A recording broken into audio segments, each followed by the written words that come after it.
कल्पना कीजिए, साल है 1930। भारत अंग्रेजों की गुलामी की बेड़ियों में जकड़ा हुआ है। जनता परेशान है। लगान, कर और अंग्रेजों के कठोर कानून हर ओर असंतोष की आग धधक रही है। 1920 के दशक में गांधी जी के नेतृत्व में असहयोग आंदोलन ने पूरे भारत को झकझोर दिया था, लेकिन चौरी चौरा की घटना के बाद गांधी जी ने वो आंदोलन रोक दिया। फिर आया 1927। अंग्रेजों ने साइमन कमीशन भेजा।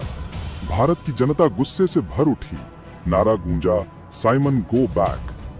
इसी बीच 1929 के लाहौर अधिवेशन में जवाहरलाल नेहरू की अध्यक्षता में कांग्रेस ने पूर्ण स्वराज का संकल्प लिया।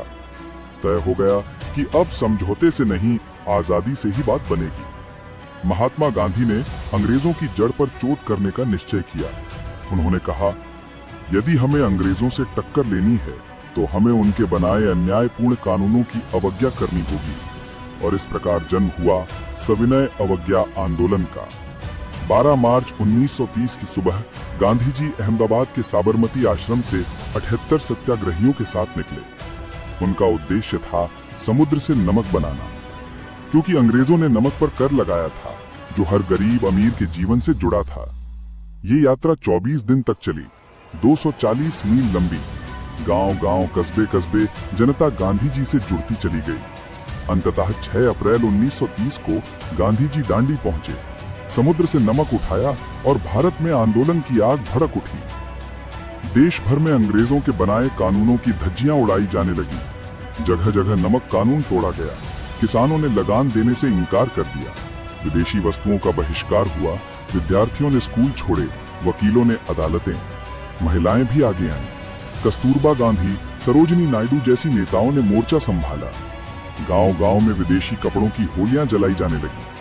पूरे भारत में आजादी की हुंकार गूंज उठी। अंग्रेज सरकार बौखला उठी। हजारों सत्याग्रही जेलों में ठूंसे गए। स्वयं गांधी जी को भी गिरफ्तार कर लिया गया, लेकिन जेल की सलाखें भी आंदोलन को रोक न सकी। हर जेल जाने वाले के पीछे हजारों लोग सड़कों पर उतर आते।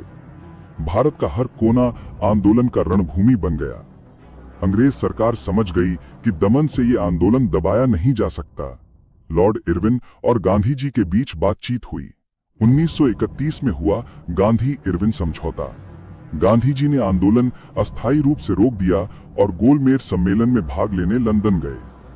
हालांकि सम्मेलन से भारत को कुछ विशेष लाभ नहीं मिला, लेकिन अंग्रेज पहली बार भारतीय नेता से बराबरी की टेबल पर बात करने को मजबूर हुए। सविनय अवज्ञा आंदोलन सिर्फ नमक कानून तोड़ने का प्रतीक नहीं था, ये भारत की जनता की एकजुटता का प्रमाण था।